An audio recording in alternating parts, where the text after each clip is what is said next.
एटे खाइली तो एबे मो एटी रखिले आ 5टा अधे हेले आज खाया लेट है। ए जगहटा हूँ बुढ़ा आंब छकरू पोलसरा जा रास्ताटा एटा बुढ़ा आंब छकरू गोटे 3 किलोमीटर मुझे आसी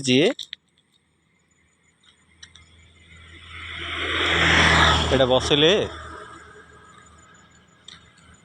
एबे सकाळु खाई न दलिया खाई एबे खिया सरला से एमो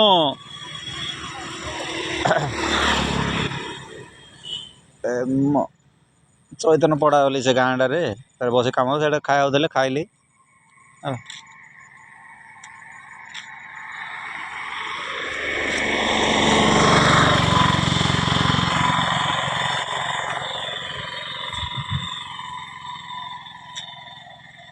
गाड़ी सामान इंदिर अच्छे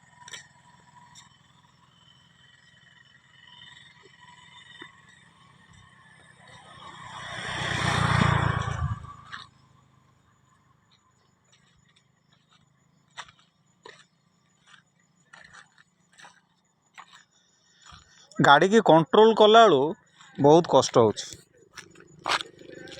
चली। ओ बाय।